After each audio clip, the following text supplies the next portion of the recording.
ஆண்டவராகிய இயேசு கிறிஸ்துவுக்குள் அழைக்கப்பட்டு வழிநடத்தப்பட்டு வருகிற பிரியமான சகோதர சகோதரிகள், உங்கள் யாவருக்கும் நம்முடைய பிதாவாகிய தேவனாலும் கர்த்தராகிய இயேசு கிறிஸ்துவினாலும் கிருபையும் சத்தியத்தோடு கூடிய சமாதானமும் எப்போதும் இருப்பதாக என்கிற ஒரு வாழ்த்துக்களோடு, அன்பானவர்களே, நாம் தொடர்ச்சியாக பார்த்து வரக்கூடிய இந்த ஒரு வேதாகம பாடங்களினுடைய மேற்பார்வை தொடர்ந்து நாம் பார்த்து வருகிறோம். உங்களுக்கு பார்த்து வரக்கூடிய கோணம் உங்களுக்கு தெரியும். இந்த தூதர்கள் என்னவாம் பேசி இருக்கிறார்கள், எந்த இடத்தில் நம்மை நடத்துகிறார்கள் என்பதை உற்று நோக்குவதற்கு நமக்கு உதவிகரமாக இருக்கக்கூடிய பாடம். பாருங்க, இந்த இலையினுடைய இந்த நரம்புகள் வரைக்கும் நாம பத்தியாக ஒரு வரி வரியாக படிக்க வேண்டிய ஒரு முக்கியமான கட்டாயம் நம்ம மத்தியில் இருக்கு. அதோடு கூட இந்த வால்யூம் என்ன சொல்லுது என்று சொல்லும்போது அதனுடைய மேற்பார்வை அது கூட நமக்கு முக்கியமாக இருக்கு. க்ளோஸ் அப் வியூவும் வேணும், ஓவரால் வியூவும் வேணும். ஸோ ஆகவே சகோதர சகோதரிகளே, வால்யூம் 1 நமக்கு தெய்வீக திட்டத்தினுடைய எல்லா அம்சங்களையும் தொட்டு செல்லக்கூடியதாக இருக்கு. நாம் பார்த்துக்கிட்டு இருக்கிற வால்யூம் 2 அது பாத்தீங்க அப்படின்னீங்கன்னா தெய்வீக திட்டத்தில் இருக்கிற விசேஷ காலங்கள் வேலைகளை நமக்கு சுட்டி காட்டும். வால்யூம் 3யும் காலங்களோடு சம்பந்தப்பட்டதுதான். சுவிசேஷ யுகத்தினுடைய முடிவு பகுதியையும் மேசே யுகத்தினுடைய ஆரம்ப பகுதியையும் நமக்கு சுட்டி காட்டும். இன்னும் கடந்தோடி நமக்கு விசேஷமாக சுவிசேஷ யுகத்தினுடைய அறுவடை காலத்தினையும் அர்மகதோனையும் மேசே யுகத்தினுடைய ஆரம்பத்தையும் எடுத்து காட்டுவது வால்யூம் 4. வால்யூம் 5 மேசே யுகத்துல மற்றும் ஜீவ நிலைமைகள் அது குறித்த ஒரு ஆராய்ச்சி. வால்யூம் 6 சுவிசேஷ யுகத்தில் இருக்கிற புது சிருஷ்டியினுடைய அந்த வளர்ச்சி நிலை, அதனுடைய எல்லா அம்சங்களையும் நமக்கு சுட்டி காட்டக்கூடியதாக இருக்கு. இது எல்லாத்திலையுமே 6 வால்யூம்ஸையும் இணைக்கக்கூடிய ஒரே ஒரு உபதேசம், அது ஈடுபலி உபதேசம். கடந்த முறை நாம காலம் சமயமா இருக்கிறது ஸ்டார்ட் பண்ணி பாருங்க, அந்த தலைப்பினுடைய அர்த்தம் என்ன அப்படின்னு சொல்லி பார்க்கும்போது, மீட்பருடைய ராஜ்யம் ஸ்தாபிக்கப்படுவதற்கு என்ன ஆயிருக்குது, காலம் சமீபமாய் இருக்கு. இது எங்க நாம் பார்க்கிறோம்னா, இந்த வால்யூம் 2ல 10வது அத்தியாயத்தினுடைய முதல் பத்தியில நாம் பார்க்கிறோம். சொல்றாரு, விஷயங்களை எல்லாம் எழுதிட்டு 10வது அத்தியாயத்துல என்ன சொல்றாரு அப்படின்னா, மீட்பருடைய ராஜ்யம் ஸ்தாபிக்கப்படுவதற்கு காலம் சொல்லுங்க. இதுக்கு முன்னாடி பார்த்துட்ட 9 அத்தியாயங்கள்லையும் ஒருமித்த சாட்சி நமக்கு கிடைக்குது அப்படின்னு சொல்லி பேசுறாரு. இப்ப கடந்த முறை நம்ம 3 சாப்டர்ஸ் வரைக்கும் பார்த்து வச்சிருக்கோம். இதுல சகோதர சகோதரிகளை நான் மீண்டும் கோடிட்டு காட்டக்கூடிய ஒரு கருத்து என்ன அப்படின்னா, மீட்பருடைய ராஜ்யம் ஸ்தாபிக்கப்படுவதற்கு அநேக குறுக்கீடுகள் அந்த நியமிக்கப்பட்ட ராஜ்யம் ஸ்தாபிக்கப்படும் வருஷத்துக்கு முன்பதாக இருந்தது. 7ஆம் தூதனின் 2ஆம் அத்தியாயம் தொகுதி எழுதும் போது என்ன சொல்றாருன்னா, இதில் குறுக்கீடு ஏதும் இல்லை சொல்றாரு. இது ரொம்ப குறிச்சு வைக்க வேண்டிய ஒரு கருத்து. ஒருவேளை 6ஆம் சபையின் காலகட்டத்துல 5ஆம் சபையின் காலகட்டத்துல இதே சத்தியத்தை படிக்கும் போது எப்படி இருந்திருக்கலாம்னா, சில குறுக்கீடுகள் இருந்தது. என்ன பிரதர் குறுக்கீடுகள் அப்படின்னா, ராஜ்யம் ஸ்தாபிக்கப்படுவதற்கு முன்பதாக நிறைவேற வேண்டிய சில கருத்துக்கள் இருந்தது, சில விசேஷமான காரியங்கள் இருந்தது.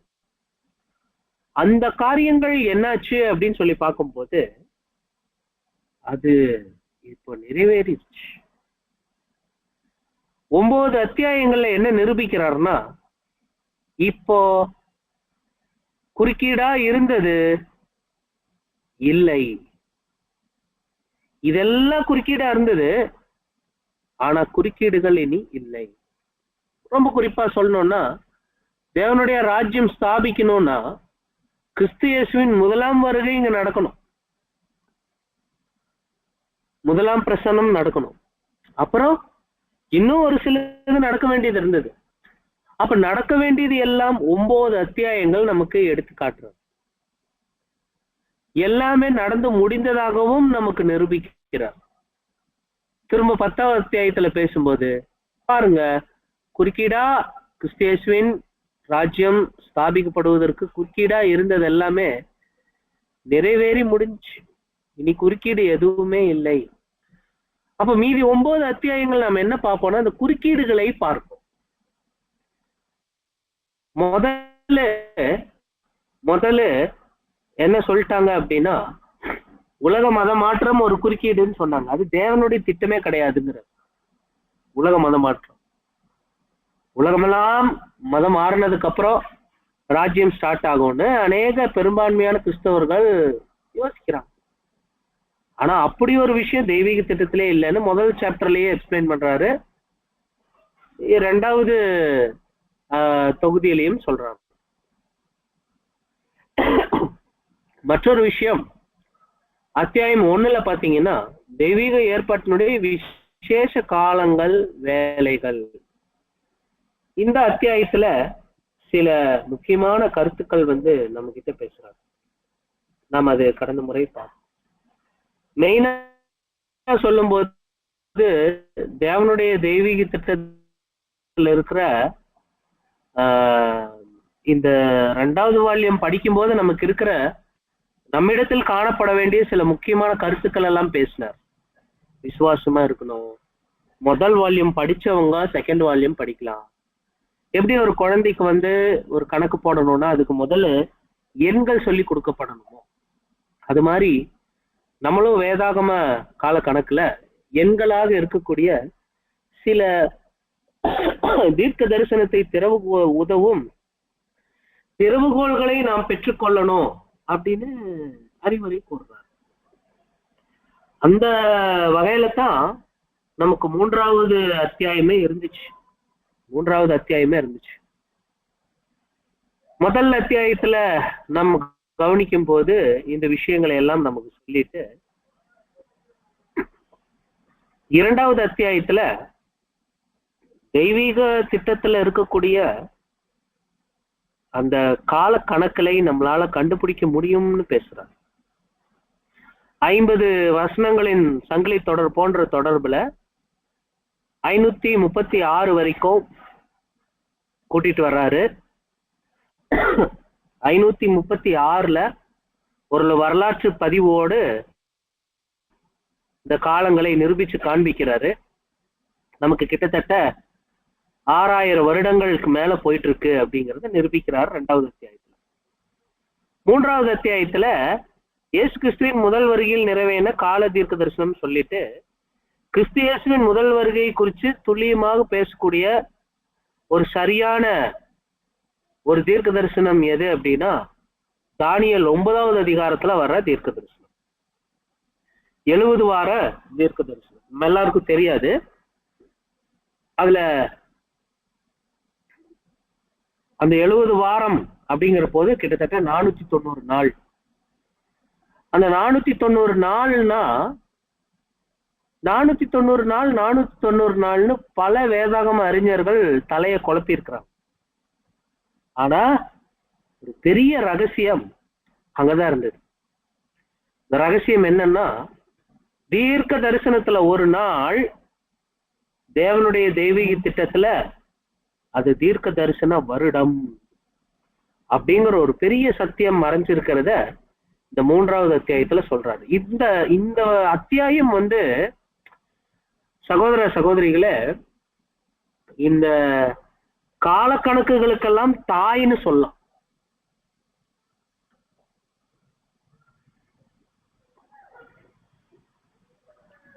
காலக்கணக்குகளுக்கெல்லாம் தாய்ன்னு சொல்லலாம். தீர்க்க தரிசனத்துல ஒரு வருஷம்னு சொன்னா அது ஒரு நாளாக அங்க பேசப்பட்டிருக்கும். சோ ஏன் நம்ம கிட்ட 3வது அத்தியாயத்துல முதல் வருகை குறிச்சு இந்த தானியேல் 9 குறிச்சு இங்க பேசுறாரு அப்படின்னா, இனி வரக்கூடிய தீர்க்க தரிசனங்களை எல்லாம் நம்ம எளிமையாக புரிந்து கொள்வதற்கு உதவக்கூடிய ஒரு பாடமாக இது இருக்கும் அப்படின்னு. ரொம்ப ரொம்ப முக்கியமானது. இதை நம்ம அழுத்தி அழுத்தி சொல்றோம். இப்ப 490 நாள் வருது, 70 வாரம்னா. இப்ப 490 வருஷம் போடணும். எங்கிருந்து வருஷம் போடணும்? 454 இருந்து அந்த வருஷத்தை நம்ம வந்து போடணும். 454 இருந்து அந்த வருஷத்தை நம்ம போட்டு பார்க்கும்போது அது சரியாக கிபி 36 வந்து நிற்பதை நம்மளால கடந்த முறை நம்ம வந்து பார்த்தோம். அதுக்கு அடுத்தது சகோதர சகோதரிகளை இப்ப வந்திருக்கிற புறஜாதியார் காலம். இந்த புறஜாதியார் காலம் குறிச்சு வேதாகமத்துல இன்னைக்கு நம்ம பார்க்க போறோம். புறஜாதியார் காலம் குறிச்சு வேதாகமத்துல முதல் இது குறிச்சு பேசுறது யாரு அப்படின்னு சொல்லி பாத்தீங்கன்னா நம்ம ரட்சகர் இயேசு. பழைய ஏற்பாட்டுல பேசியிருக்கு, ஆனா அதுக்கு ஒரு சொற்றொடரை அமைச்சு கொடுத்தது யாரு அப்படின்னா கர்த்தர் இயேசு தான். பாருங்க, தேவனுடைய தெய்வீக திட்டத்துல ஒரு முக்கியமான காலம் இருக்கு. அது என்னன்னா புறஜாதியார் காலம். இந்த புறஜாதியார் காலம்க்கு இங்கிலீஷ்ல the times of the gentiles அப்படின்னு பேரு. டைம்ஸ் ஆஃப் த ஜென்டைல்ஸ் அப்படின்னு பேரு. இது என்ன அப்படின்னா இது வந்து ஒரு குறுக்கீடுங்க சகோதர சகோதரிகளை. ராஜ்யம் ஸ்தாபிக்கிறதுக்கு முன்பதாக இது வந்து ஒரு குறுக்கீடு. அப்ப குறுக்கீடுகள் இல்லை அப்படின்னு சொல்லணும்னா புறஜாதியார் காலம் முடிஞ்சாதான் இந்த குறுக்கீடு போகும். இந்த குறுக்கீடு குறிச்சு நாம் எங்க வாசிக்கிறோம்? இந்த குறுக்கீட்டினுடைய வரை அறை என்ன, இதெல்லாத்தையும் நம்ம வந்து பார்ப்போம். இதுக்குரிய ஆதார வசனம் எங்க இருக்கு அப்படின்னா லூக்கா 21வது அதிகாரம் 24வது வசனம். யாராவது வாசிக்கலாம்? பட்டய கருக்கினாலே விழுவார்கள், சகல புறஜாதிகளுக்குள்ளும் சிறைப்பட்டு போவார்கள். புறஜாதியாரின் காலம் நிறைவேறும் வரைக்கும் எருசலேம் புறஜாதியாரால் மிதிக்கப்படும். ஓகே, நன்றி. அப்ப பாருங்க,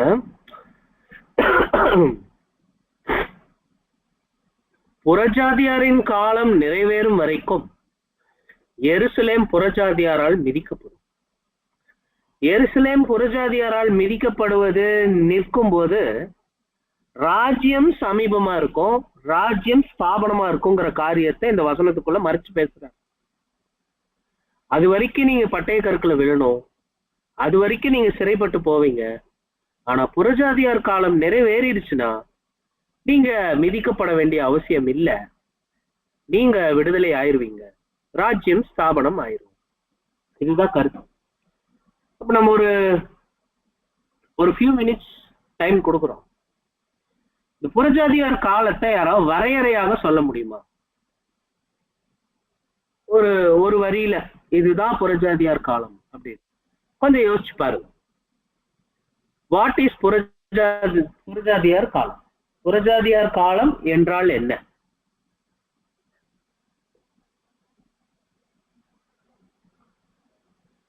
இஸ்ரேல் சிதறடிக்கப்பட்டதுக்கு அப்புறம் கிபி 70 இருந்து புறஜாதியார் காலம் பிரதர். ஓகே, டைம் ஒப்பிட்டு அவங்க வந்து சொல்றாங்க. இஸ்ரேல் சிதறடிக்கப்பட்டதற்கு பிற்பாடு இல்லை, அதுக்கு முன்பிலிருந்தே அது இருக்கு. எப்ப இருந்துன்னா கிபி 606 இருந்தே இருக்கு. கிமு 606 இருந்தே இருக்கு. கிமு 606 எப்ப சிதேக்கியா ராஜா கிட்ட இருந்து ராஜ்யம் கை போச்சோ, அவர் கையிலிருந்து கிரீடம் காலியாச்சோ, அப்பவே புறஜாதியார் காலம் ஸ்டார்ட் ஆயிடுச்சு. எப்ப நிறைவேறுமோ, அது எப்ப முடியுமோ, முடியும் போது தேவராஜ்யம் ஸ்டார்ட் ஆயிரும் அப்படிங்கிற ஒரு பேருண்மை, ஒரு சத்தியம் 7ஆம் தூதனுக்கு தெரிவிக்கப்பட்டது. அவர் கண்டுபிடிக்கிறார். உங்களுக்கு தெரியுமா சகோதர சகோதரிகளே, நாம பார்த்துக்கிட்டு இருக்கிற இந்த அத்தியாயம் ஒரு சாதாரண அத்தியாயம் கிடையாது. பிற்காலத்துல 7ஆம் தூதனாக இருக்கக்கூடிய சகோதரர் ரசல அநேகர் குற்றம் காண்பிப்பதற்கு பயன்படுத்தப்பட்ட அதிகாரம் தான் இந்த புறஜாதியார் காலம். இந்த அத்தியாயத்தை குறிச்சுதான் நீங்க செகண்ட் வால்யூம்ல பாத்தீங்கன்னா 2 முகவரைகள் இருக்கும். மற்ற வால்யூம்ஸ்ல எல்லாம், மற்ற வேதாகம பாடங்கள் தொகுதிகள்ல முகவரி, எழுதப்பட்ட முகவரையில எந்த மாற்றமும் இருக்காது. ஆனா செகண்ட் வால்யூமினுடைய 2வது தொகுதியினுடைய வால்யூம்ல மட்டும், முகவரையில மட்டும் 2 முகவரைகள் எழுதப்பட்டிருக்கும். காரணம், நாம பார்த்துக்கிட்டு இருக்கிற இந்த அத்தியாயம் தான்.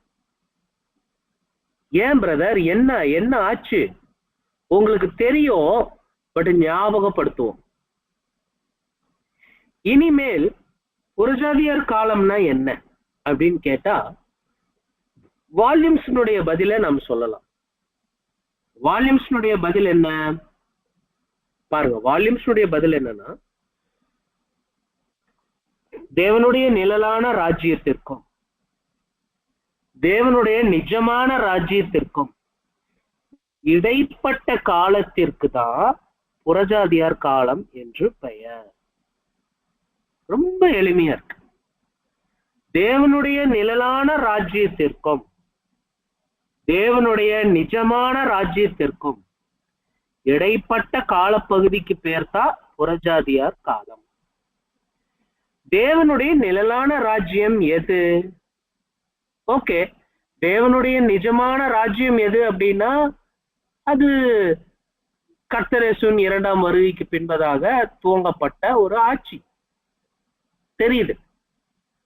தேவனுடைய நிழலான ராஜ்யம் எது அப்படின்னா, எப்போ நியாயாதிபதிகள் காலத்திற்கு பிற்பாடு சாமுவேல் தீர்க்கதரிசி கிட்ட எங்களுக்கு ஒரு ராஜா வேணும்னு சொன்னாங்களோ, அப்ப சவுலை கொண்டு வந்து ஒரு சிங்காசனத்துல உட்கார வச்சாங்களோ, அவருக்கு அடுத்தது தாவீது வந்து உட்கார்ந்தாரோ, அவருக்கு அடுத்தது சாலமோன் வந்து உட்கார்ந்தாரோ, அங்கிருந்தே தேவனுடைய ராஜ்யத்தினுடைய நிழல் ஸ்டார்ட் ஆயிடுச்சு.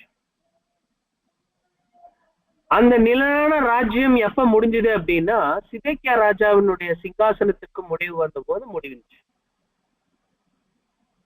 அப்போ தேவனுடைய ராஜ்யம் நிழல்ல எப்ப முடிவுக்கு வருதுன்னா, இஸ்ரேலினுடைய யூதா தேசத்தினுடைய கடைசி ராஜாவினுடைய கடைசி வருஷத்துல நிழலான ராஜ்யம் முடிவுக்கு வந்துச்சு.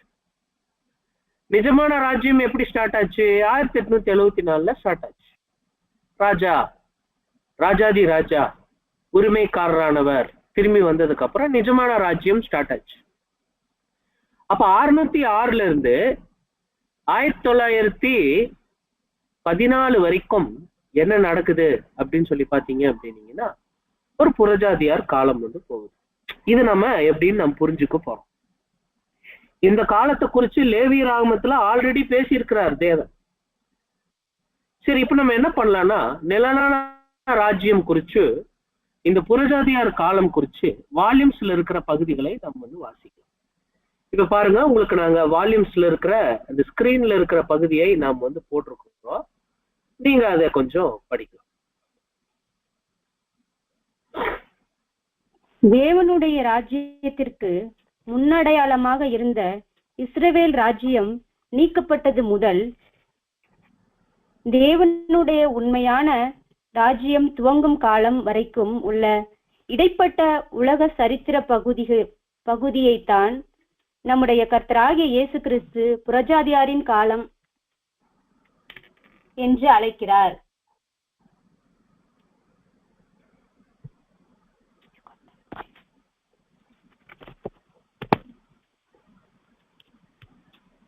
தொடர்ச்சி வாசிங்க. தேவனுடைய அந்த ராஜ்யத்தின் துவக்கத்தில் கிறிஸ்து தமது வல்லமையின் தூதரோடு அவருடைய பரிசுத்தவான்களின் மகிமைப்படத்தக்கதாயும் வருவார்.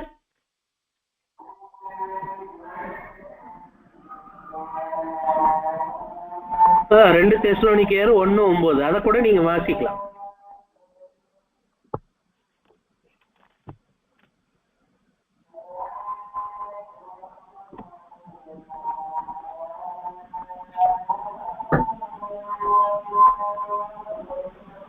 சகோதரரே, நாங்கள் பட்ட பிரயாசமும் வருத்தமும் உங்களுக்கு ஞாபகம் இருக்கும். உங்களில் ஒருவனுக்கும் பாரமாயிராதபடிக்கு இரவும் பகலும் நாங்கள் வேலை செய்து தேவனுடைய சுவிசேஷத்தை உங்களிடத்தில் பிரசங்கித்தோம். இல்ல, இது 2 தெசலோனிக்கேயரா பாருங்க. Sorry brother, sorry. அந்நாளிலே தம்முடைய பரிசுத்தவான்களின் மகிமைப்படத்தக்கவராயும் நீங்கள் எங்களுடைய சாட்சியை விசுவாசித்தபடியினாலே உங்களிடத்திலும் விசுவாசிக்கிறவர்களிடத்திலும் ஆச்சரியப்படத்தக்கவராயும் அவர் வரும்போது. ஓகே, இப்போ எசேக்கியேல் 21:25-27 என்னன்னா, அது வந்து இந்த பாகையை கலற்று, அது முன்போல் இராது அப்படின்னு கொண்டு வந்தது. பாருங்க, தேவனுடைய ராஜ்யத்தினுடைய முன்னடையாளமாக இருந்த இஸ்ரேல் ராஜ்யம் எங்க இருந்தது அப்படின்னா, இந்த 1 ராஜாக்கள் 1 நாளாகமம் 29-23 கொஞ்சம் வாசிங்களா. 1 நாளாகமம் 29-23.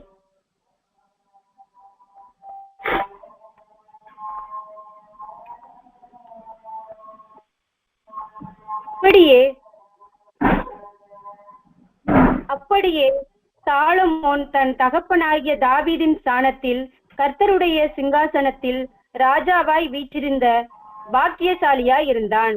இஸ்ரவேல் எல்லாரும் அவனுக்கு கீழ்ப்படிந்திருந்தார்கள். பாருங்க, இங்க தாவீதின் ஸ்தானம் தான், ஆனா அது யாருடைய சிங்காசனம்னா கர்த்தருடைய சிங்காசனம். நியாயாதிபதிகள் காலத்துக்கு அப்புறம் நம்ம ராஜாக்களின் காலம்னு படிக்கிறோம் இல்லைங்களா. அந்த ராஜாக்களின் காலம் எது அப்படின்னா, தேவனுடைய ராஜ்யத்துக்கு ஒரு நிழல். நிழல் அது.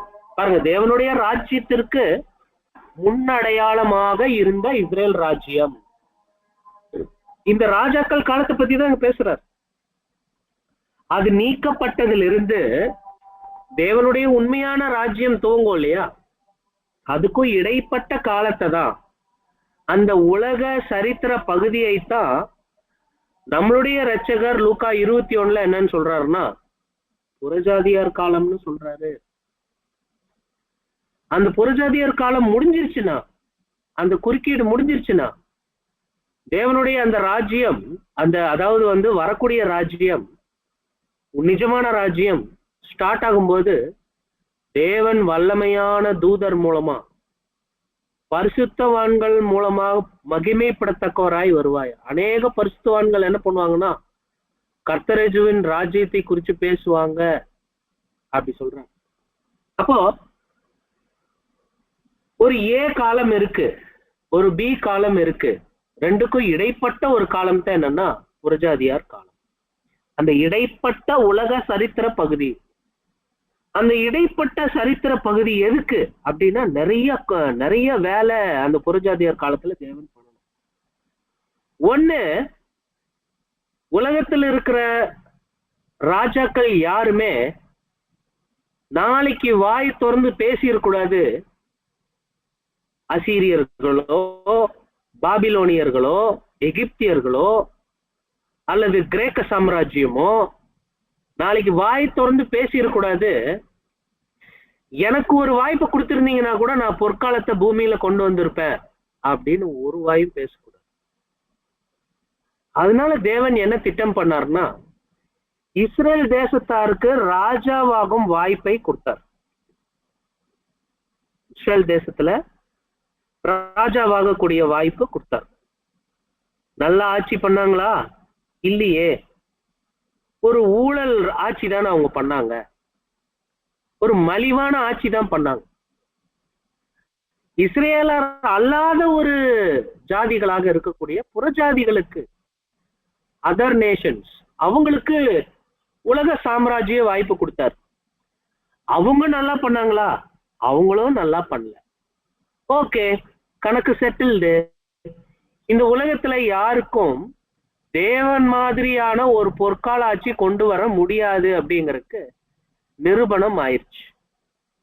அப்ப இனிமேலு என்னுடைய ராஜ்ய காலம் அப்படின்னா ஒரு 1874 இருந்து அவருடைய ராஜ்ய காலத்தை ஏற்படுத்துகிறார். இதுக்குதான் புறஜாதியார் காலம். பட் தேவன் ஒரே கல்லுல 2 பழங்கள் பெற்றுக்கொள்வது போல தேவன் என்ன பண்ணிட்டாருன்னா, எப்போ இந்த குத்தகைக்கு புறஜாதிகள் கையில உலகத்தை கொடுக்கிறாரோ அதே தருணங்கள்ல தன்னுடைய சபையை உருவாக்க ஆரம்பிக்கும். இது 2வது கருத்து. 2 கோணங்கள் புறஜாதியார் காலத்துல நிறைவேறுது.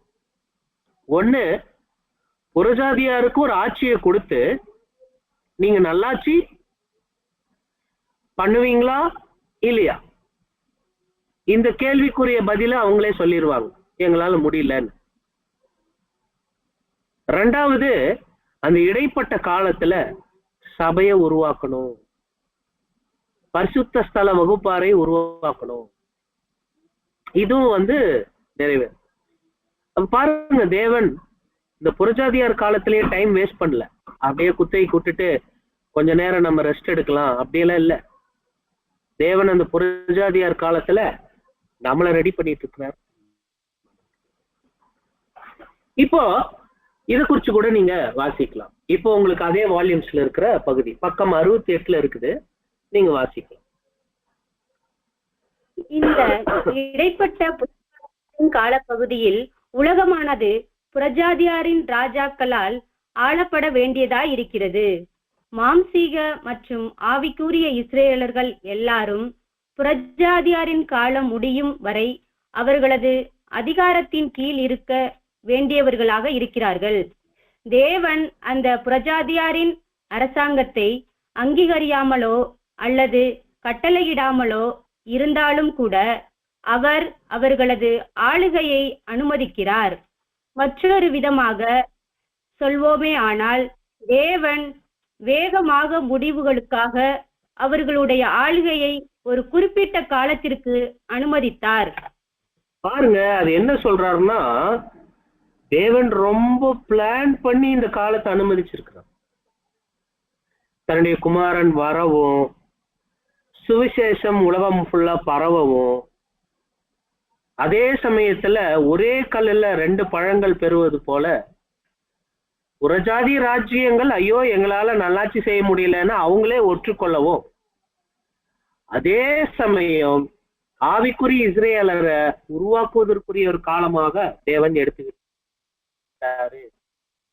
உள்ள பார்க்கும்போது நமக்கு புரியுது. நீங்க நல்லா கவனிச்சீங்கன்னா இங்க அந்த இடைப்பட்ட குறுக்கீடுகள் பற்றின விஷயங்களை நாம் இங்கே பார்க்கணும்.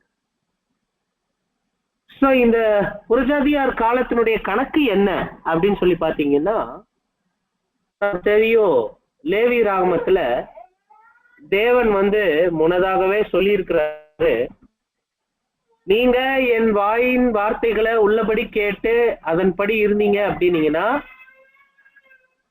நீங்க நல்ல ஜாதியாக நீங்க இருப்பீங்க, நீங்க நல்ல ஜாதியாக இருப்பீங்க. அதுவே என்னுடைய வாயின் வார்த்தைகளை கேட்டு நீங்க சரியானபடி இல்லைன்னா ஏளத்தனையாக உங்களை தண்டிப்பேன் அப்படிங்கிற. அப்ப அந்த தனை அப்படின்னு வருது இல்லைங்களா, அந்த தனைக்கு என்ன அர்த்தம் அப்படின்னா காலம்னு அர்த்தம். ஒரு காலம், ஒரு வருஷம். ஏளத்தனை அப்படின்னா என்ன வருஷம் அப்படின்னம்னா 7 காலங்கள். ஏளத்தனை ஒரு காலம்ங்கிறது ஒரு வருஷம். அப்போ ஒரு வருஷம் அப்படின்னா 360 நாள் இருக்கணும். அப்ப 360 நாள் அப்படின்னா 360 வருஷம். 360 வருஷம். அந்த 360 வருஷத்தையும் சகோதர சகோதரிகளே நீங்க 7ஆல பெருக்கி பாருங்க, கொஞ்சம் சொல்லுங்களேன், 7ஆல பெருக்கி சொல்லுங்களேன். 360 × 7.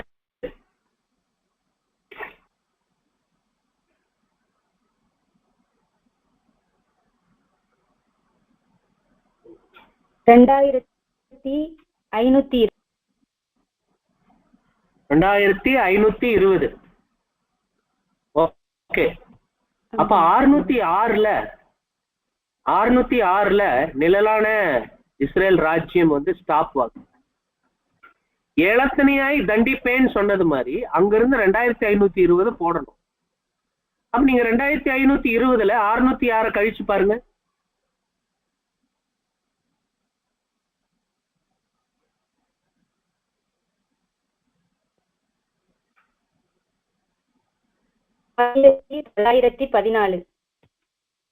அப்ப அததான் சொல்றாரு இந்த அத்தியாயத்துல. என்ன சொல்றாருன்னா, ஏலத்தனையாய் தண்டிப்பேன்னு முன்னாடி சொல்லியிருக்கிறார் தேவன். அப்ப அந்த ஏலத்தனையாய் அப்படிங்கிறது எங்க இருந்து ஸ்டார்ட் ஆகுதுன்னா 606ல இருந்து ஸ்டார்ட் ஆகுது. 606ல இருந்து ஸ்டார்ட் ஆகும்போது அது எங்க வந்து முடியுதுன்னா 1914. ஸோ சகோதர சகோதரிகளே, அந்த 1914ல என்ன நடந்துரும் அப்படின்னா, தேவனுடைய ராஜ்யம் ஸ்தாபனம் ஆயிரும். அது மட்டும் சொல்லல, கூடவே இன்னொன்னு சொன்னாரு, சகல பரிசுத்தவான்களும் அவங்க கரையேறி இருப்பாங்க, ரூபம் மாறி இருப்பாங்க,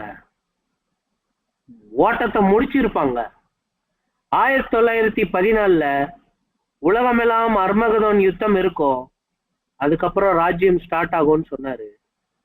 சொன்ன மாதிரி 1914ல உலகம் ஸ்டார்ட் ஆக ஆரம்பிச்சுது. எப்படின்னா, உலக போர் மூலமா. உலக போர் வந்தது எல்லாரும் என்ன நினைச்சிட்டாங்கன்னா முடிஞ்சிரும்னு. பட் இதே மாதிரி ஒரு நவம்பர் வந்தது, அப்புறம் டிசம்பர் வந்தது, 1915 வந்துருச்சு, 1916 வந்துருச்சு.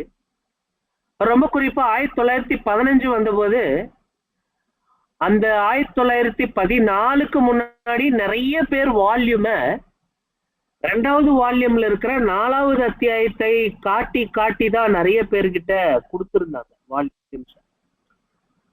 பாருங்க, 1913கள்ல எல்லாம் இன்னும் ஓராண்டில் இந்த உலகம் நிறைவடைய போகுது அப்படிங்கிற ஒரு கணக்குல நிறைய பேர் வந்து வால்யூம்ஸ் கொடுத்திருந்தாங்க.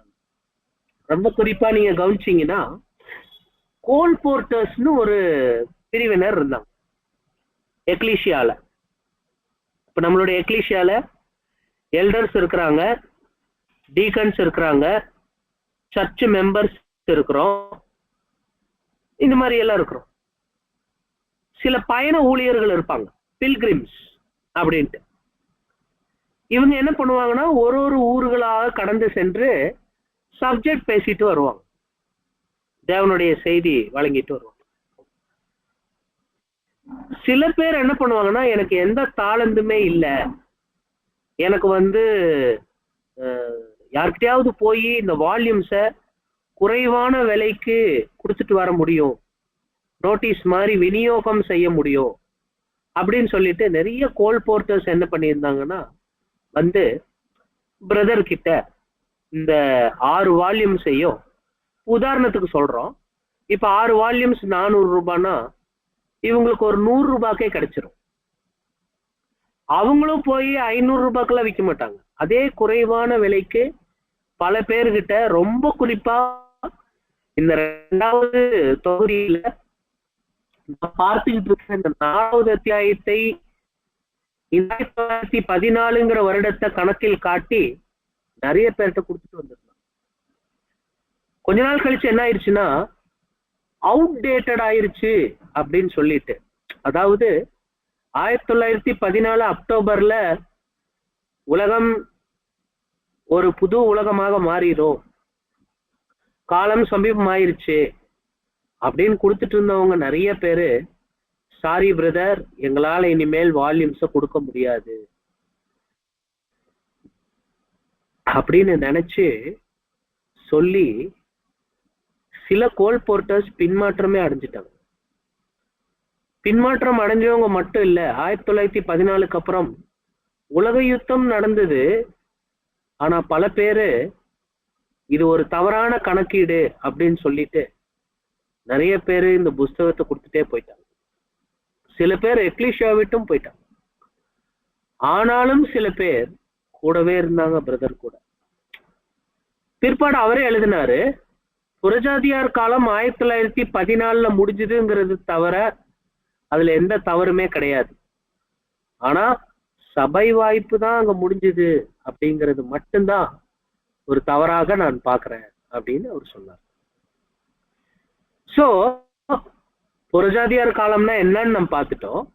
அது நிழலான தேவனுடைய ராஜ்யத்திற்கும் நிஜமான தேவராஜ்யத்திற்கும் இடைப்பட்ட ஒரு காலத்துக்கு பேர் தான் புறஜாதியார் காலம்.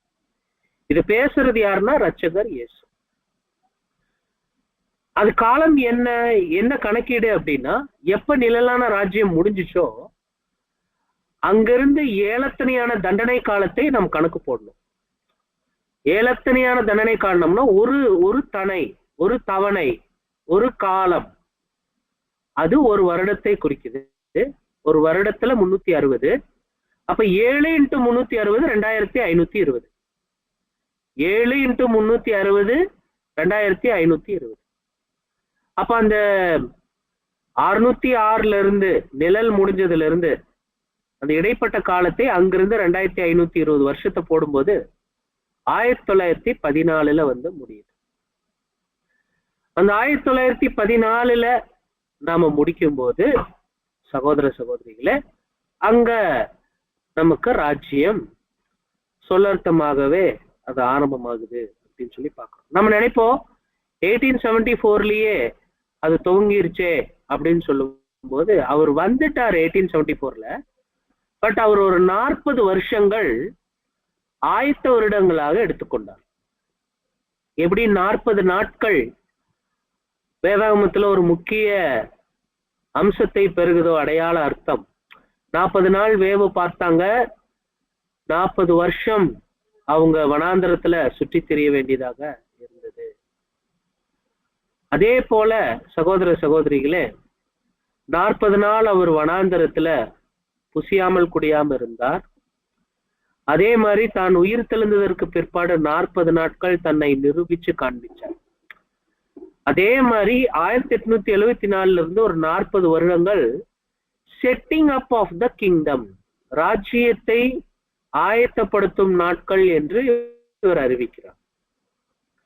இவைகளையெல்லாம் சொல்லிட்டு இந்த அத்தியாயத்துல அவர் இன்னொரு கருத்து சொல்றார். முதல்ல ஆட்சின்னா என்ன, ஆளுகைன்னா என்ன, இந்த ஆளுகை குறிச்ச ஒரு சித்தாந்தத்தை பேசுறாரு பிரதர், ஒரு ஐடியாலஜி. ஆளுகைங்கிறது என்ன? பூமியின் மீதான ஆளுகை முதல் யாருக்கு கொடுத்தாருன்னா ஆதாம் கிட்ட கொடுத்தார். ஆதாம் கிட்ட கொடுத்தார். ஆதாம் ஒரு அருமையான ஆட்சியாளரா? நோ, ஒரு தோல்வியுற்ற ஆட்சியாளர். ஆட்சியை கொடுத்து கொஞ்ச நாள்லயே எல்லாரையும் மரணத்துக்குள்ள இழுத்துட்டு போயிட்டார். ஆட்சியை கொடுத்து கொஞ்ச நாள்லயே மரணத்துக்குள்ள இழுத்துட்டு போயிட்டார். தான் மட்டும் போகாம தனக்குள்ள இருந்த, தன் அறையில் இருந்த உலக ஜனங்கள் நம்ம அனைவரையுமே மரண நிலையில கொண்டு போயிட்டார். எப்படிப்பட்ட ஆட்சியாளர் பார். ஆனா இவர்கிட்டதான் ராஜாவாகக்கூடிய வாய்ப்பு கொடுத்தார். அதுக்கப்புறம் தூதர்களுக்கு கட்டுப்பாடு பண்ணினார். தூதர்கள் நல்லாட்சி பண்ணாங்களா? இல்லையே. மனுஷ குமாரத்திகளை சௌந்தரியவான்கள் என்று கண்டு அவங்க கூட மனம் முடிச்சு ஒரு ரட்சத சந்ததியை கொண்டு வந்து 1ஆம் உலகத்தையவே முடிவுக்கு கொண்டு வந்தாங்க. மீண்டும் 2ஆம் உலகம் அவங்க கண்ட்ரோல்ல தான் இருந்துச்சு. பட் ஒரு நிழலான ராஜ்யம் இஸ்ரேல்ல கொண்டு வந்தார். அதுக்கப்புறம் புறஜாதிகள் கிட்ட குத்தகைக்கு கொடுத்தாரு. அவங்க காலமும் முடிஞ்சு போச்சு. இப்போ பூமியின் மீதான ஆளுகை அப்படின்னா தேவன் கைகள்ல கிறிஸ்து மூலமா இருக்கு. இந்த புறஜாதியார் காலத்துல சொல்லும் போது மனுஷனை முடிசூட்டி தேவதூதர்களிலும் சற்று சிறியவனாக அவனை சிருஷ்டிச்சு தேவன் அவர் என்ன பண்ணார்? எசேக்கியேல் 21 பாக்குறோம், ஆதாம் அங்கிருந்து ஆட்சி பண்ணும் பொறுப்பு தூதர்கள், அதற்கு பின்பாக இஸ்ரேல் ராஜாக்கள் கிட்ட வந்துச்சு. இப்ப சொல்றாரு, அவ பக்தியுள்ள துன்மார்க்க அதிபதியே, உன்னுடைய ஆட்சியை நான் கவிழ்த்து கவிழ்த்து உரிமைக்காரரானவர் வருமட்டும், அதாவது 1874 மேல 1914 இருந்து என்ன பண்றாரு அப்படின்னா ராஜ்ய பாரத்தை அவர் கையில கொடுத்துருவேன் அப்படின்னு. அப்போ இஸ்ரேல் ராஜ்யத்தினுடைய நிழலான இஸ்ரேல் ராஜ்யத்துல தேவராஜ்யம் முடிவுக்கு வந்த போது ஜாதியாரின் கையில ராஜ்யம் ஒப்பு கொடுக்கப்பட்டது. உரிமைக்காரரானவர் வரும் வரைக்கும் அது புறஜாதியார் காலம். அந்த காலம் முடிஞ்சதுக்கு அப்புறம் தேவன் ராஜ்யத்தை கஸ்தரேசுக்கு கொடுத்துருவார். யூதர்கள் பூமிக்குரிய ராஜ்யம், கிறிஸ்தவர்கள் பரலோக ராஜ்ய வாய்ப்பு. அப்போ பரலோகம் மற்றும் பூமி ரெண்டுலயுமே தேவராஜ்யம் செயல்படணும். ஆனா அதுக்கு முந்தி இருப்பது புறஜாதியார் காலம். இந்த புறஜாதியார் காலம் குறித்து ரெண்டையும் தீர்ப்பார். இந்த புறஜாதியார் காலம் 4 வகையாக இருக்கும். அது அந்த ராஜா பார்த்த சொப்பனம், அதனுடைய விளக்கம் உங்களுக்கு தெரியும். 4 ராஜாக்கள் இருந்தாங்க. இது இந்த 4 சிலையினுடைய உலோகங்களும் புறஜாதியார் காலத்தை அடையாளப்படுத்துது. புறஜாதியார் காலத்தின் நிறைவுல, இந்த இடைப்பட்ட காலத்தினுடைய நிறைவுல தேவராஜ்யம் ஆரம்பமாகுது அப்படின்ட்டு ராஜாவுடைய பார்வையில தானியேல் 2ஆம் அதிகாரம் மனித பார்வையில மனித ஆளுகை, வெளியேற பெற்ற உலோகங்களின் ரூபகாரத்துல அது இருக்கு. ஆனா சகோதரிகள, இந்த உலக சாம்ராஜ்யங்கள், இந்த புறஜாதி கால சாம்ராஜ்யங்கள் எப்படிப்பட்டதாக இருக்குன்னா மிருகத்தனமாக இருக்கு. உங்களுக்கு தெரியும், மிருகத்தனமாக இருக்கு. அதுவே தானியேல் 7 காட்டுறாரு. புறஜாதி காலத்துல 4 ராஜாக்களும் தேவ பார்வையில பீஸ்ட்லியா இருக்கு, மிருகத்தனமா இருக்கு. மனித பார்வையில் உலோக பார்வை, வேற பெற்ற பார்வை உலக ராஜ்யம். ஆனா தேவ பார்வையில இந்த 6 அறிவு இல்லாத மிருகங்களுடைய ஆட்சியாக அது இருக்கு. சோ உங்களுக்கு தெரியும், இந்த 1000 வருட அரசாட்சிக்கு முன்பதாகவே ஒரு பொய்யான 1000 வருட அரசாட்சிய பேர் சபை அமைப்பு கொண்டு வந்தது. அது கிபி 799 இருந்து 1799 வரைக்கும் அப்படி இருந்துச்சு. பட் அது தேவராஜ்யமே கிடையாது. அது ஒரு நிழலான ராஜ்யமும் கிடையாது. அது ஒரு பொய்யான தேவராஜ்ய காலம். இப்ப சகோதர சகோதரிகளை இன்னொன்னு சொல்றாரு, இந்த 1914 பிற்பாடு அநேக விஷயங்கள் சம்பவம் நடக்கும் அப்படின்னு இந்த அத்தியாயத்துல சொல்றாங்க. என்னன்னா 1914 கர்த்தரேசு ராஜ்யத்தினுடைய கட்டுப்பாட்டை தன் கையில் எடுத்துக்கொள்வார். 1914 பிற்பாடு ராஜாக்களை எல்லாம் வெட்டி தன் கையில எடுத்துக்குவாரு. இவங்க என்ன நினைச்சிட்டாங்கன்னா 1914 முடிஞ்ச உடனேயே இம்மிடியட்டா தேவராஜ்யம் ஸ்டார்ட் ஆகும்னு பார்த்தோம். ஏன்னா அதுதான் 40 வருஷம் அவர் எடுக்கிறார்ல. அதனால 1914 பிற்பாடே மேசியா யுகமாக அது மாற்றப்பட்டிருக்கும்னு நினைச்சாங்க. பட் அப்படி நடக்கும். 1914 பிற்பாடு ராஜாக்களை வெட்டுவார்னா நம்ம பேசிக் சப்ஜெக்ட்ல கேட்ட மாதிரி 1914 அப்புறம் இந்த ராஜா மெத்தடு போயிடுச்சு. சிவாஜி, பூட்டான் மன்னரு, அசோகா மன்னரு, இந்த மாதிரி மன்னராட்சி முறை மொனார்க், அந்த மெத்தட் என்ன ஆயிடுச்சு அப்படின்னா முடிவுக்கு வந்துச்சு. ஒரு மாதிரி கொஞ்சம் கன்ஃபியூஷன் இருந்துச்சு 1914 பின்னாடி. தேவராஜ்யம் வந்து ஸ்டார்ட் ஆயிரும், இம்மிடியட்டா ஸ்டார்ட் ஆயிரும் அப்படின்னு. ஆனா அவங்க ஒரு மிஸ்டேக் பண்ணிட்டாங்க, அது இம்மிடியட்டா இல்ல. ஏன்னா சபையில கிரீடம் தவற விட்டவங்க அவங்க அனைவருடைய கிரீடத்தை மற்ற அனைவருக்கும் மற்ற தேசங்கள்ல எல்லாம் போய் சேர வேண்டியதாக இருக்கு. பாருங்க, இந்த வால்யூம் ஸ்டடீஸ் வேர்ல்டு ஃபுல்லா போகணுங்கிறது தேவன் திட்டம். அவங்க அவசரப்பட்டா தேவன் ஒன்றும் பண்ண முடியாது. தேவனுடைய திட்டம் எப்படின்னா, இன்னும் கதவை அடைக்காம இருக்கிறார். 2014 முடிஞ்சு போச்சு. 2014 முடிஞ்சு போய் 2024 இருக்கிறோம். பட் இன்னும் கதவு அடைபடாம இருக்குது அப்படின்னா நம்ம கொஞ்சம் யோசிக்கணும் சகோதர சகோதரி.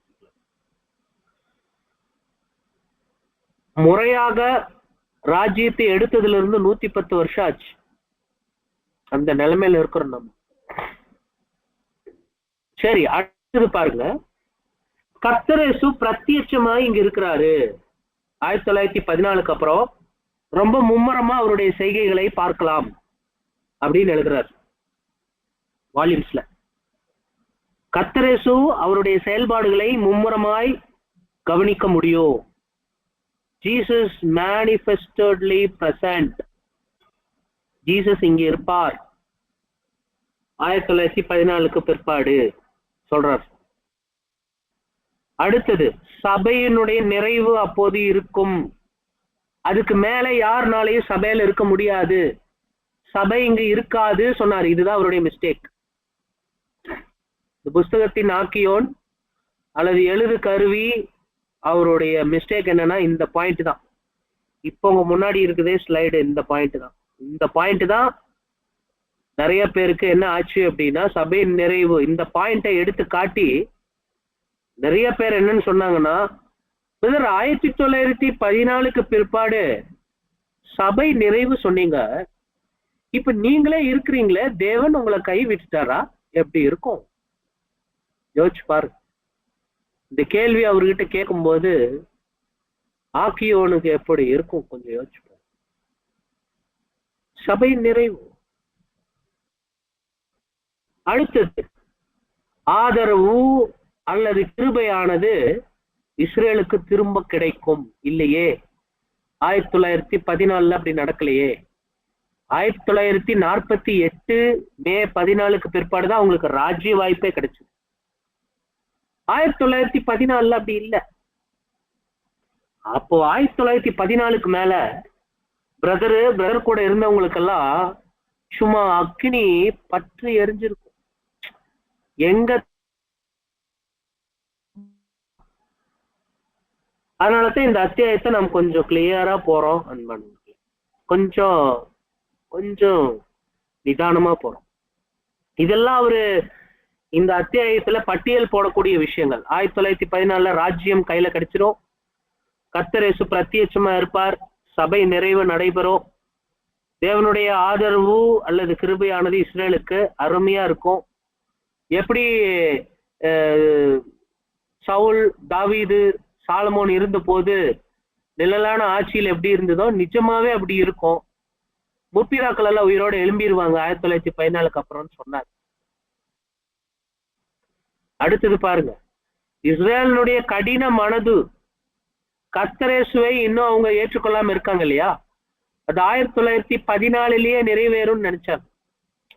ஓ, கர்த்தராகிய ஆண்டவர் எங்கள் ரட்சகர் அப்படின்னு நாம சொல்ற மாதிரி மாம்சிக இஸ்ரேல் சொல்லுவாங்கன்னு நினைச்சாங்க. ஆனா நடக்கலையே, இன்னுமே நடக்கலையே அது. அப்புறம் இக்கட்டு காலம் 1914 நினைச்சாங்க. ஆனா இதுக்கு ஒரு சான்று அங்க இருந்துச்சு. என்னன்னா உலக மகா யுத்தம் அது நடந்தது. அப்போ ஒரு மாதிரி கன்ஃபியூஸ் ஆயிருச்சு, இதுதான் உலக யுத்தமா?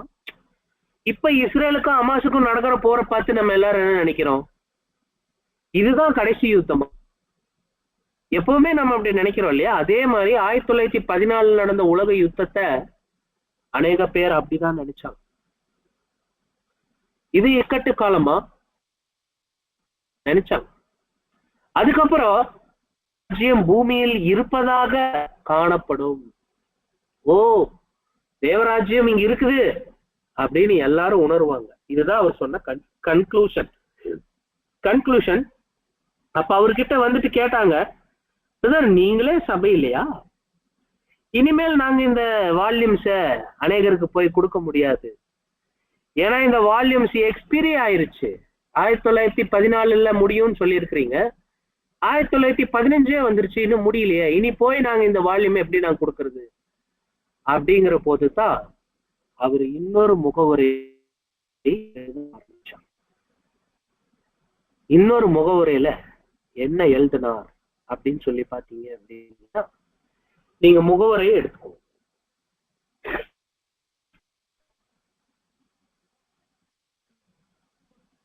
முகவரையை எடுத்துக்கோங்க.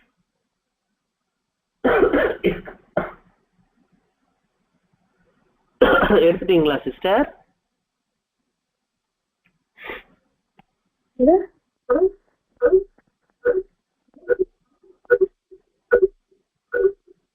என்ன ரீட் பண்ணுங்க? இந்த முகவரியில ரெண்டாவது ஒரு முகவரி இருக்கா? இருக்குங்க. அதுல ரெண்டாவது பக்கம், ரெண்டாவது பேரா புரியலங்க, சொல்லுங்க. அதுல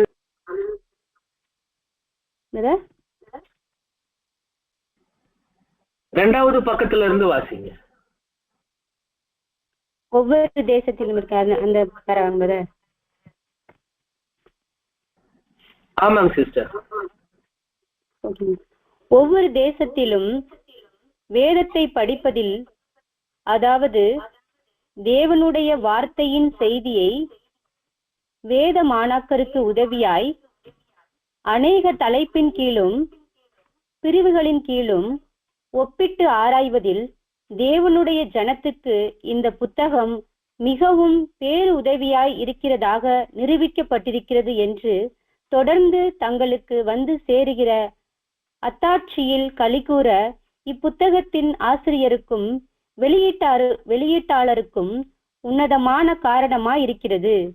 சிறப்பாக நம் ஆண்டவரின் 2ஆம் வருகையை குறித்ததான காரியங்களை வாசிக்கும் போது, அதாவது தேவனுடைய கிருபையினால் ஒவ்வொரு மனிதனுக்காகவும் கல்வாரியில் மரணத்தை ருசி பார்ப்பதின் மூலம் மானிட பிறவியில் நமது ஆண்டவராகிய கிறிஸ்து நிறைவேற வேண்டிய பணியை முற்றிலுமாக நிறைவேற்றி விட்டதால் கிறிஸ்து இனி இப்பூமிக்கு மாம்ச ஜீவியாக என்றுமே வரமாட்டார் என்பது வேதாகம ஆதாரத்தோடு இப்புத்தகத்தில் தெளிவுபடுத்தப்பட்டுள்ளதை படிக்கும்போது அநேகர் பெரும் ஆசீர்வாதங்களை பெற்றுக்கொண்டதாக கேள்விப்படுகிறோம். பிதாவின் வலது பாரிசத்தில் நமது ஆண்டவர் மகிமையடைந்த ஒருவராக இருந்து விரைவில் இவ்வுலகத்தின் ராஜாவாக இருப்பார் என்பதை இப்புத்தகம் ரூபகாரப்படுத்தி வாசகர்களின் கவனத்திற்கு கொண்டு வந்ததோடு அநேகருக்கு இப்புத்தகம் பேருதவியாக இருந்ததை அவர்களது கடிதங்களே ரூபகாரப்படுத்துகின்றன. தொடர்ந்து படிக்காங்கிறத சிஸ்டர் நீங்க ஒண்ணு பண்ணலாம்.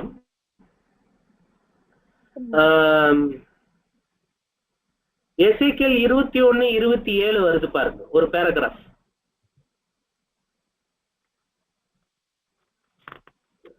எசேக்கியேல் 21:27 வசனம் இருக்கக்கூடிய ஒரு பேராகிராஃப் இருக்கும்.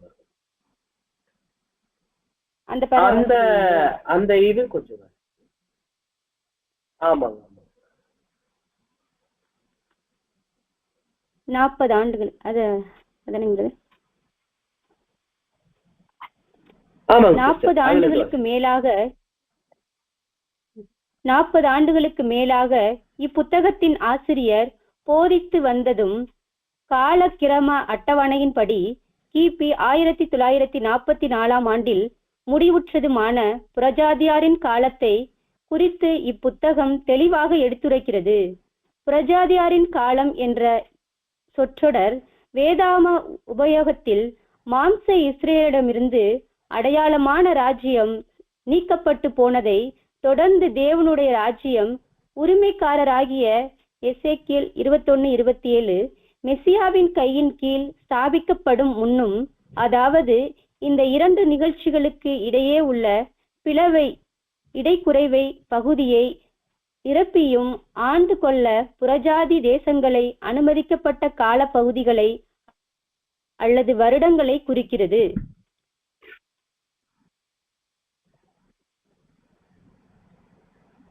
வாசிங்க. இருங்க, இங்க ஒருத்தவங்க வாசிப்பாங்க, ஒரே நிமிஷம்.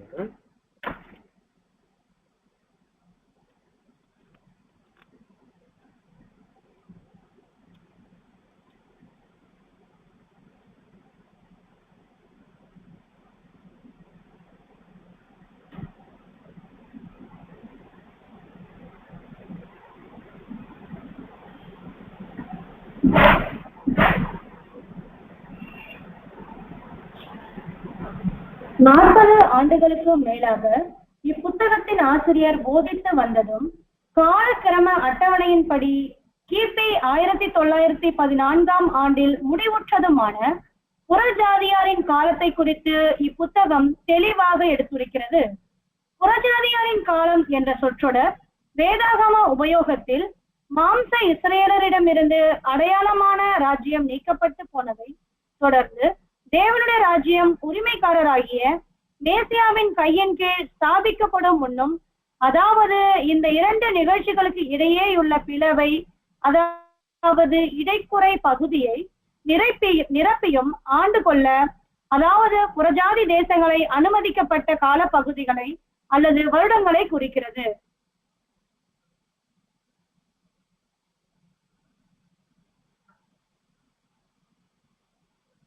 புறஜாதியாருக்கு உலகத்தை ஆளும்படியாக கொடுக்கப்பட்ட குத்தகை அதிகாரம் அல்லது அனுமதியின் முடிவு வேதாகமத்தில் தெளிவாக குறிக்கப்பட்டு இருப்பினும் 1914 ஆண்டுதான் அதன் நிகழ்வு காலமா என்றும் 1889 எங்களால் நிச்சயமாய் அறிய முடியவில்லை. மேலும் என்ன சொல்றாருன்னா 1914 ஆண்டுதான் அந்த நிகழ்வு காலம் அப்படிங்கிறத நான் செகண்ட் வால்யூம் எழுதும் போது 1889 இதை எழுதிட்டேன். ஆனா எழுதும் போது எனக்கு நிச்சயமா சொல்ல முடியல அப்படிங்கிற ஒரு அறிக்கைய அவர் பின்னாடி எழுதி இந்த 2வது முகவரியை இதுல ஒட்ட வைக்கிறார். எல்லா 2ஆம் தொகுதிகளையும் ஒட்ட வைக்கிறார். அதனால இந்த பகுதிகளை அவர் மறுபடியும் எழுதினது நாம எப்படியாவது எழுதி வைக்க வேண்டியது ரொம்ப முக்கியம். இந்த 4வது அத்தியாயம் 2வது தொகுதியில 4வது அத்தியாயத்துக்கும் இந்த முகவரைக்கும் கர்த்தரேசு ராஜ்யம் ஸ்தாபனம் பண்றதுக்கும் இடையில ஒரு பெரிய பிணைப்பு இருக்கு. இன்னொன்னு சொல்றாரு பாருங்க, அவர் பேசின கருத்துக்களை பின்வாங்குவார். அது கூட நீங்க படிக்கலாம். அந்த கால சமயத்தில் புறஜாதியார் முற்றிலுமாக அதிகாரமற்றவர்களாகி விடுவார்களா அல்லது அவர்களது குத்தகை காலம் முடிந்து அவர்களை வெளியேற்றுதல் துவங்குமா என்றும் 1889 ஆண்டில் எங்களால் நிச்சயமாய் அறிய முடியவில்லை. புறஜாதியாரின் குத்தகை முடிந்து அவர்கள் வெளியேற்றப்படுதலை தேவனுடைய திட்டமாக காண்கிறோம்.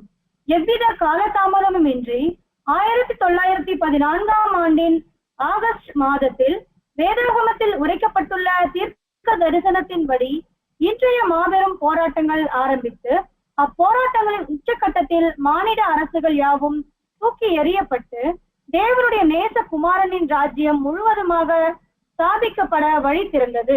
நாங்க என்ன நினைக்கிறோம்னா 1914 நிச்சயமா ஸ்தாபனமாகணும்னு நாங்க நினைச்சிருந்தோம். ஆனா 1889 அப்படி நாங்க நினைச்சது ரொம்ப உறுதி இல்லை, அதனால நாங்க உறுதி இல்லாம தான் இருந்திருக்கிறோம் அப்படிங்கறத பக்குவமா எழுதுறாரு. அடுத்து ஒண்ணு என்ன சொல்றாருன்னா 1914 அப்புறம் இந்த புறஜாதியார் காலத்துல இருந்த தேவையில்லாத விஷயங்களை தூக்கி எறியும் காலத்துக்கு வழி பிறந்தது அப்படின்னு நான் இப்ப புரிஞ்சுக்கிறேன் அப்படின்னு சொல்றேன். 1914 அப்புறம் தேவராஜ்யம் ஸ்தாபிக்கப்படுவதற்கான வழி பிறந்தது அப்படின்னு நான் நினைக்கிறேன் அப்படின்னு சொல்ல வர்றாரு. அடுத்தது கூட வாசிக்கலாம். பாருங்க, தேவன் மனசுக்குள்ள இருக்கிறதெல்லாம் எனக்கு முழுவதும் வெளிப்படுத்த முடியல. என்னால முடிஞ்ச அளவுக்கு நான் வெளிப்படுத்தினேன். ஆனா முழுவதும் என்னால வெளிப்படுத்த முடியல. ஒரு தூதனுடைய நல்ல அறிக்கை பாருங்க. மகிமையடைந்த நமது கர்த்தரும் ஏற்கனவே மகிமையடைந்த அவருடைய சபையின் அங்கங்களும் ஆகிய இவர்களின் வழிநடத்துதலின் கீழ் முன்னேற்றம் அடைந்து கொண்டிருக்கிற காரியங்களை நம்மால் அறிந்து கொள்ள முடியவில்லை. பாருங்க, சில விஷயங்கள் எல்லாம் எங்களால புரிஞ்சுக்க முடியல அப்படிங்கிறது. அப்புறம் கடந்த காலங்களில் செய்யாதிருந்ததை போல இல்லாதபடிக்கு நம் தேவன் ஏதோ ஒரு வகையில் உலக காரியங்களில் ஈடுபட்டுக் கொண்டிருக்கிறார் என்பது எங்களது எண்ணமாய் இருக்கிறது. ஆனா முன்னாடி மாதிரியெல்லாம் இல்ல, இப்போ கொஞ்சம் இறங்கி வேலை செய்ய ஆரம்பிச்சிருக்கிறார். 1914 பின்னாடி சொல்றாரு. அடுத்தது, ஏற்கனவே ஆரம்பித்திருக்கும் மகா உபத்திரவ காலம் மேசியாவின் ராஜ்யம் ஸ்தாபிக்கப்படுவதற்குரிய வேலைக்கும் நிபந்தனைகளுக்கும் உரிய தெய்வீக அறிவிப்புக்கு மிகவும் நெருங்கி பொருந்தி இருக்கிறதை நாம் நிச்சயமாய் அறிந்திருக்கிறோம். ஆனா ரொம்ப நிறைய நல்ல ஆதரவுகளுக்கான விஷயங்கள் இருக்குதுங்கிறாரு. அடுத்தது, நமது ஆண்டவர் நமது ஆளுகையையும் அதிகாரத்தையும் அமிதமாக எடுத்துக்கொள்ளும் வேளையில் ஜனங்கள் கோபித்து பிடித்து மன எரிச்சலுற்று வெறித்து இருப்பார்கள் என்றும் தேவ கோபாக்கினை அப்போது வரும் என்றும் நமது ஆண்டவரே நமக்கு தெரிவித்திருக்கிறார். சிறிது காலத்திற்கு பின்பு மரித்தவர்களை நியாயம் விசாரிக்கும் காலம் வரும்.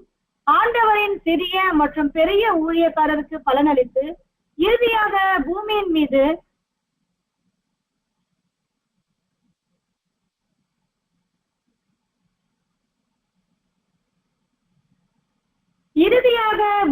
மீது தங்களது அருவருப்பான செல்வாக்கை உபயோகிக்கும் திருத்த முடியாதவர்களை, அதாவது அக்கிரமக்காரர்களை முடிவில் அழிப்பார். கிபி 1914 வருடத்திற்கான வேத மாணவர்களின் எதிர்பார்ப்பை அனைத்து உலக மக்களும் அறிந்திருந்தனர். 1914 வருடத்திற்கு பின்னாடி வேத மாணவர்களின் எதிர்பார்ப்பு என்னவாக இருந்ததுன்னு உலகம் ஃபுல்லா பார்த்துட்டு தான் இருந்தது. நிறைய பேர் சபை பாஸ்டர் கிண்டல் பண்ணாங்க. இந்த வருஷத்துக்கு அப்புறம் இவர் இப்படி சொன்னாரு, இது நடக்கல அப்படின்னு பாருங்க. அதுக்கு அடுத்தது தொடர்ச்சியா தற்போதைய காலத்தின் யுத்தம் போன்று பிரம்மாண்டமான யுத்தம் வெடித்து விரோதத்தின் காற்று அனலாக ஆவேசத்துடன் வீசி நாசத்தை ஏற்படுத்திய போது ஆயிரக்கணக்கான மக்கள் புறஜாதியாரின் காலம் முடிவுறுவதை குறித்து தாங்கள் கேட்டிருந்ததையும் படித்திருந்ததையும் நினைவு கூர்ந்தனர். இன்னும் ஆயிரமானோர் நாம் வாழும் இந்த காலத்தை முழுவதும் சரியான முறைப்படி மதித்து உணர்ந்துள்ளனர். இந்த செல்வாக்கு மிகவும் ஊக்கம் தருவதாகவும் பயனுள்ளதாகவும் இருக்கிறது.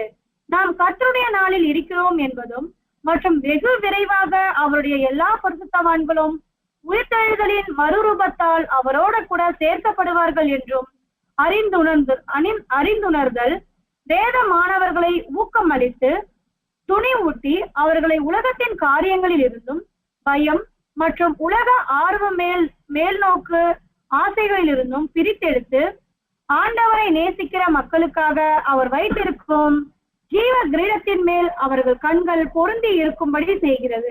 நாங்க இதுல ஒரு லாபமான விஷயம் நடந்துட்டோம். நாங்க ஏமாந்ததா தவறு பண்ணதா நினைக்கிறீங்க.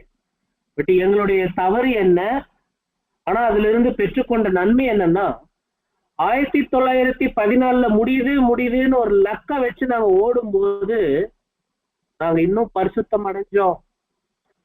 உலக வாழ்க்கைகளை வெறுக்க ஆரம்பிச்சோம். அதுக்கு அநேகர் எங்ககிட்ட சாட்சிகள் சொல்லி இருக்கிறாங்க. இப்படி பேசுறாங்க. சரி, இன்னும் கொஞ்சம் வாசிங்க. இதை நம்ம முடிச்சிடலாம் இன்னைக்கு. வாசிங்க. காலத்தின் முடிவில் ஆண்டவரின் பரிசுத்தவான்கள் மகிமையில் அவரோட கூட இருப்பதை எதிர்பார்க்க வேண்டும் என்ற சிந்தையை இப்புத்தகத்தில் நான் சொல்லுவதை இப்புத்தகத்தின் ஆசிரியர் அங்கீகரிக்கிறார். பாருங்க, இந்த புறஜாதியார் காலம் நமக்கு ஏன் முக்கியம்னா, பரிசுத்தவான்கள் அவரோட மகிமையில் சேர இருக்கிறதை எதிர்பார்க்கணுங்கிற ஒரு விஷயத்த நாங்க இந்த புத்தகத்துல சிந்தையாக சொல்லி இருக்கிறோங்கிறார். அடுத்தது, இது இயல்பாக தவறுகிற ஒரு தவறாக இருப்பினும் கர்த்தர் தம்முடைய ஜனங்களின் ஆசீர்வாதத்திற்காக அதை அதிகாரத்தினால் ரத்து செய்திருக்கிறார். பாருங்க, தேவன் என்ன பண்ணிட்டாரு அப்படின்னா, இந்த மாதிரி ஒரு பரிசுத்தமாகுதல் விரைவு தன்மைக்குள்ள எங்களை அனுமதிச்சாரு. அதுல ஒரு பலனை நாங்க பெற்றுக்கிட்டோம். தொடர்ச்சியாக 1914ஆம் ஆண்டு அக்டோபர் மாதத்திற்கு முன்னதாகவே சபையானது மகிமையில் ஒன்று கூட்டப்படும் என்ற கருத்தென்னும் ஆயிரக்கணக்கானோரில் உற்சாகப்படுத்துதலையும் பரிசுத்தப்படுத்துதலையும் ஆகிய விளைபயனை நிச்சயமாய் செய்திருக்கிறது. பாத்தீங்களா பேசுறாரு, பாத்தீங்களா? நாங்க 1914க்குள்ள எங்களுடைய உலக ஆவிய விட்டுறணும், எங்க மாம்சத்தை ஜெயிக்கணும்னு அநேக போராட்டங்கள் செஞ்சோங்க. அதனால நாங்க பரிசுத்தவான்கள் ஆகுவதற்கு ஒரு வாய்ப்பு கிடைச்சது. பேசுறாரு, எப்படி பேசுறாரு பாரு. என்ன மாதிரி இது இவர் பேசல, இவர் கூட இருந்தவங்க எல்லாம், பிரதர் நீங்க சோர்வடையாதீங்க. ஒரு கொஞ்சம் பேர் 100 வருஷத்துக்கு முன்னாடி, 110 வருஷம் முன்னாடி, பிரதர் நீங்க தப்பு பண்ணல, நீங்க சரிதான் பண்ணியிருக்கிறீங்க, இப்படி ஒரு காலம் இதுல ஒரு துரிதத்தன்மையை நம்ம காட்டணும்னு நினைச்சதுனால தான் நாங்க பரிசுத்தவான்கள் ஆகும் படிக்க தேவன் எங்களுக்கு உதவி செஞ்சாரு பிரதர் அப்படின்னு நிறைய பேர் சொன்னதான் இவர் இங்க எழுதுறாரு. அடுத்தது வாசிங்க. கூட ஆண்டவரை ஸ்தோத்திரிக்கக்கூடும். சபையினுடைய நம்பிக்கைகள் நாங்கள் எதிர்பார்த்த வேளையில் உச்ச நிலையை எட்டாததற்காக மெய்யாகவே அநேகர் தாங்களே ஆண்டவருக்கு நன்றி உள்ளவர்களாய் இருப்பதை மெய்யாகவே தெரிவிக்கக்கூடும்.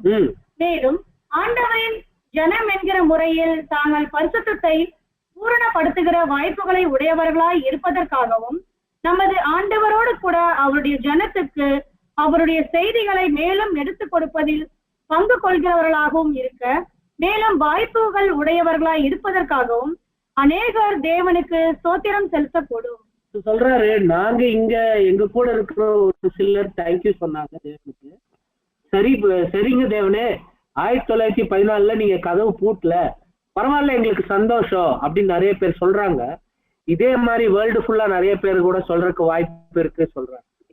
சொல்லிட்டு லாஸ்ட் பேராகிராஃப்ல என் மிஸ்டேக் என்ன, எங்க மிஸ்டேக் என்னன்னா இம்மிடியேட்டா ராஜ்யம் ஸ்டார்ட் ஆகுங்கிறது தான்.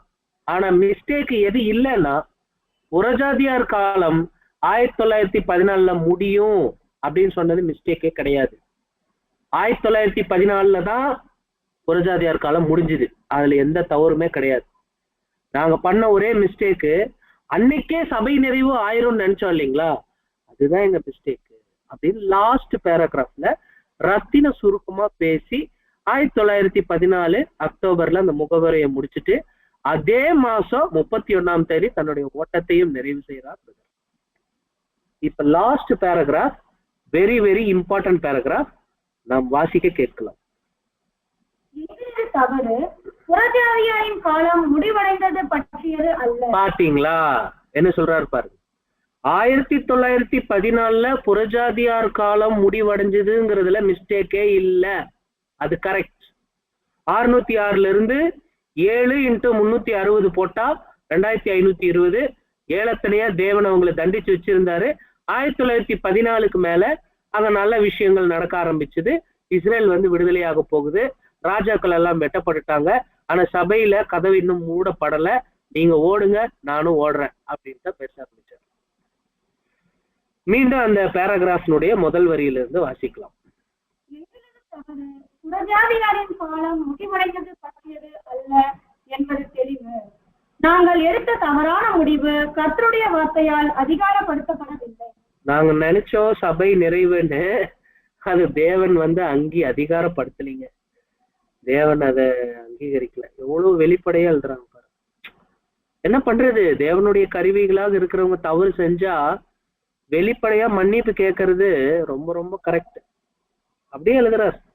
தேவன் அதை அதிகாரத்துக்குள்ள கொண்டு வரல, அவர் அதை இன்னும் நீட்டிச்சிருக்கிறார். காரணம் சகோதர சகோதரிகளே, நீங்களும் நானும் தான். நாம இந்த ராஜ்யத்துக்குள்ள வரணுங்கிறது அவர் சித்தம். அதனாலதான் 1914 இவங்களுக்கிட்ட ஒரு பரீட்சையை தேவன் அனுமதிச்சார். தொடர்ச்சியா வாசிங்க. யூத யுகத்திற்கும் சுவிசேஷ யுகத்திற்கும் இடையே சில குறிப்பிடத்தகுந்த இணை அம்சங்களை வேதத்தில் நாம் பார்த்தோம். 2 யுக காரியங்களிலும் பேர் அமைப்புகள், அதாவது யூத மத அமைப்பும் பேர் கிறிஸ்தவ மத அமைப்பும் அழிந்து போகுதலை இந்த இணை அம்சங்கள் தொடர்ந்து காட்டுகிறதையும் மேலும் புது சிருஷ்டிகள் மகிமை அடைதலின் காலத்தை காட்டவில்லை என்பதையும் நாம் குறிப்பாய் கவனித்திருக்க வேண்டும். இவ்விளக்க உரையானது காலம் சமீபமாய் இருக்கிறது என்னும் புத்தகத்தை படிக்கும் வாசகர்களுக்கு மிகவும் உதவியாக இருக்கும்.